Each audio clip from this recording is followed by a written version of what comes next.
ja tervetuloa tänne Kaireelle taas.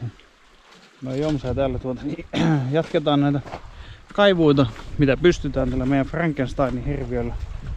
Herätettiin tosiaan pari päivää sitten muinainen pumppu henkiin. Ja saatiin se vielä käyntiin 10 vuoden väliaikaisen eläkkeen jälkeen. Ja ollaan silleen nyt herännytetty, kun saatiin imuroppaimen käyttävästä pumpusta niin kampiakseli poikki. Joudutaan nyt sitten tällä lailla. Mutta ruvetaan tuolla missä näkyykin, niin Mikko nostelee jo maita, niin ruvetaan sitten vaan paiskomaan ränniin ja katsotaan mitä saadaan aikaiseksi. Ja tänään täällä tosiaan mukana renkinä olikin sitten tuo Rassa Ville ja mysteerimies Mikko. Ei siinä ruvettiin pistelemään ränniä vaan käyntiin ja terätettiin lapiot ja siinä ruvettiin sitten rännittelemään.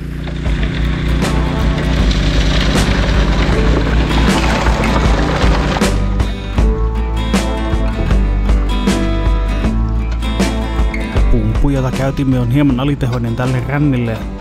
Tai sanotaanko näin, että me tykkään ajasta aika lujaa. Ja tällä pumpulla ei pystytty niin lujaa äänen. Tässä joutui hulluna poistamaan kiviä koko ajan, koska vesiväri oli aivan liian pieni tuohon ränniin. Noniin, bensa loppui yllättäen, niin pistetään ruokikselle. Ja justiinsa näytti siltä, että saattaa ehkä viimein kalliokin tulla tuon. Ainakin helkkari tuo kivi vissiin. Se ei muuta. Pääsikö sen alle? Mitä? Pääseekö sen alle? Kyllä tänne pääs. Joo, tässä on tosiaan tukittu tää vanha kanava nyt kivillä rakeltu ja tähän sitten jää kaikki lietemoska. Se tästä rännin perältä tuli, niin tää pikkuhiljaa täytellään pois tämä vanha kanava ihan totaalisesti. Tähän sopiikin vielä kuutiotolkulla tavaraa onneksi. Joo. Tosiaan niin, jossain tuolla kallio oli jotakuinkin tuosta tuonveen pinnasta semmonen 2-30 senttiä alle. Ja se nousee tälleen näin. Ja täällä sitä ei näy, eli se tarkoittaa, että se on jotenkin tälleen tässä nyt. Mikä on silleen kiva, kun mietit tuolla tulee koru noin, laskee just tähän. Onpa mahtavat rihlat siinä kyllä, jos se vaan on tähän stopaan. Täällä voi olla vaikka mitä aiheita sitten. Teitä ei kyllä kalliolta vieläkään näytä. Tuo on ihan pyöreä tuo kiven pohja, että se on niitä kiviä. Tosi hyvän näköistä savea on kyllä tuossa.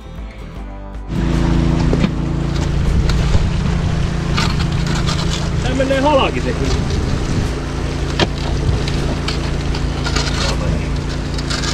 Mä luulen, että siitä lähtee. Joo. Kohtuu iso kivi. Oh.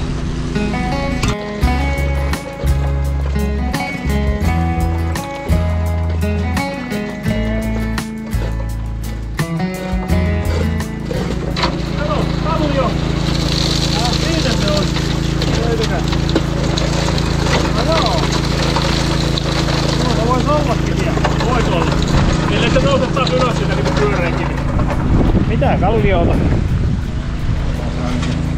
No joo. Isohkon näköinen kivi ainakin. Heitä vettä päälle. Sieltä. No on se. Ihan selvä. Tuo valkoinen ainakin just kallio. Se on sitä kalliokivi. Tuo on irtokivi, tuo sininen, mutta tuo on kalliopintaa kyllä. Tuolta se näyttää. Ja oikeassa asennossakin. Se on kuule tiukkaa tavaraa. Tuo päällä ole. No siinä se on. Kyllähän sitä saikin hakia. Joo, mutta onpa jännä homma, että tossakin niin tuolla se on ylempänä kuin tää. Niin on. No, mutta ei menee miten sattuu. Joo. Niin, miksi se ei ole koskaan silleen järjestyksessä tai jotenkin mukavasti? Niin. Sitten tehty Excelillä. Niin.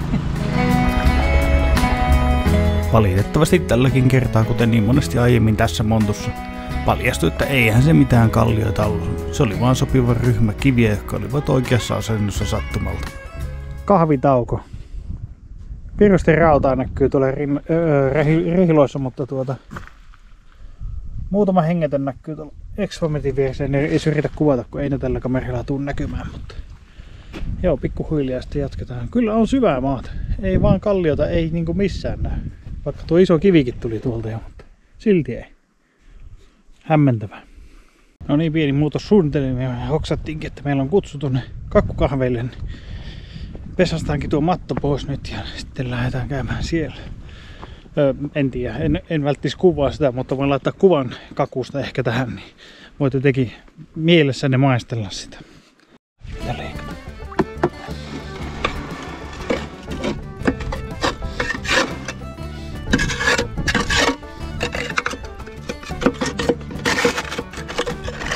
Se ihan laskia, että mä menen kaukana. Ei oo. No niin, matto vaskattu.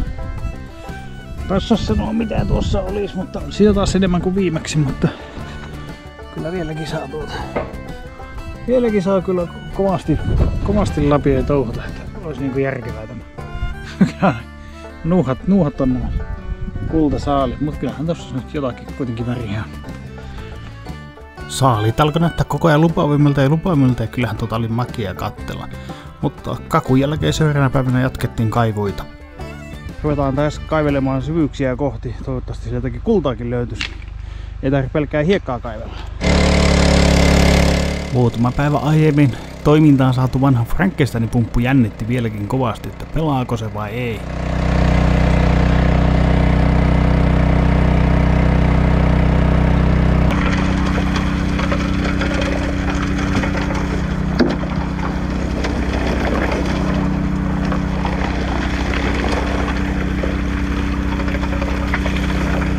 Tyypit vähän aikaa rännitti ja vissiin hippusen sai näkyville. Sääskikin tuli katsomaan. On se joo. Tuolla jos näkyy, niin tällähän ei tietystikään näy, mutta laitan vielä tuon puhelimen kameran, niin se ehkä erottuu. Kyllä se äkkiseltään näyttäisi kuuluvalta. Löysitte jotakin? No. Muutakin kuin kiviä ja tyhjää hiekkaa. Olihan täällä tosiaan toinenkin. Tuolla näkyy, ehkä tuosta välistä pikkusen erottuu, vaikea. Otetaan tuolla toisella kameralla ja tuokin. Niin näkyyhän noita. Vähäsen tulee tommosia moruusia. Ja komea karnaatti. Tosi hieno. No eipä se tässä tietenkään näytä mitään, mutta kuitenkin. Mutta joo, pistetään tuolla Ville repasee koneen käyntiin, niin Kaivetaan ylläri pylläri. jep.